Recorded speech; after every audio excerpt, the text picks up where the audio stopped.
Yeah, do you have recommendations about what kind of screenings people should have?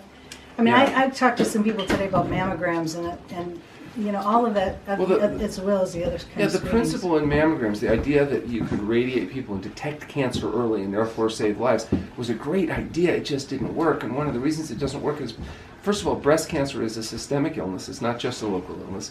And by the time it's detectable even by mammogram, you've probably had the disease for as long as 10 years. And so the idea that seeding that's going to take place may already have taken place. So this idea that the early detection, therefore early treatment, would have been great if the treatment was actually an effective condition for the disease. How about the thermo? If there was somebody there doing thermo imaging? Well, there's thermography, which is a less invasive way of trying to detect changes. There's also things now like the ENX2 marker, the ONCOblot, where if a person has early breast, they can do a blood test with 99% sensitivity to determine whether there's malignant cells. We're actually doing some research right now with people from the Buck Institute and Luigi Fontana,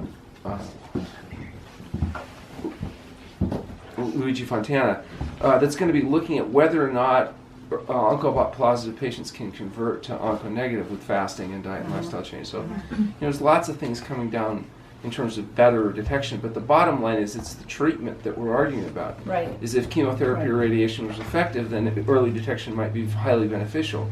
But because of the limitations of treatment, radiating a person particularly frequently and particularly at early age, which actually increases the risk of problems, may not be the very best thing. So the idea of thermography is you can get some heat changes associated with cancer cells earlier, but you're still limited by the treatment. What I suggest people do is assume you have breast cancer and live accordingly. Exactly. What would you do if you knew this was coming? Agreed. What would you do with diet? What would you do with exercise? What would you do with lifestyle changes? And try to do that now instead of waiting until you have problems that are much more difficult to manage. I have a question about an extension of the thermography. Do you know if it would be equally as accurate to look at the thyroid for cancer, or is it a different type of? Well, they have other imaging for thyroid in terms of ultrasound and other procedures. They have MRI now too, which is free of radiation, and that may have biological advantages too. Although I'm not the expert in diagnostic imaging, you can talk to some of the doctors on our staff, which are better equipped to add about what's the latest and greatest way to do the imaging. My problem is I'm really focused on health promotion, which is diet, sleep, exercise, and fasting. That's the basis of health: diet, sleep, exercise, and fasting. If you use diet, sleep, and exercise effectively, use fasting as necessary, hopefully you can avoid having to deal with all the medical management issues, or at least delay and defer them. Right now, people spend 9.6 years debilitated and 17 to 18 years unhealthy as a consequence of their animal-based, highly processed food diets. You're not going to live forever, but the idea is to reduce the period of debility.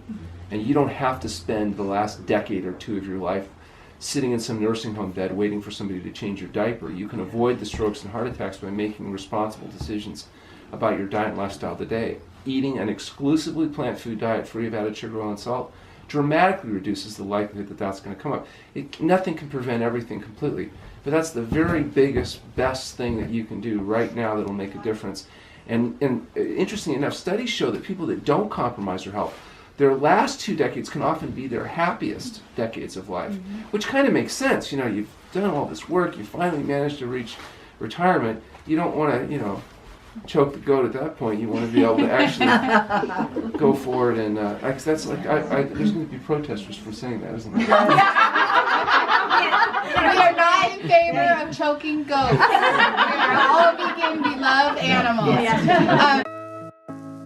Hey guys, thank you so much for watching this video. If you found this helpful, please don't forget to share it, and don't forget to hit that like button or dislike. Comment if you have anything to add to the discussion or just want to share your story. Also, there's some videos here up above to click on if you want to see more content from myself.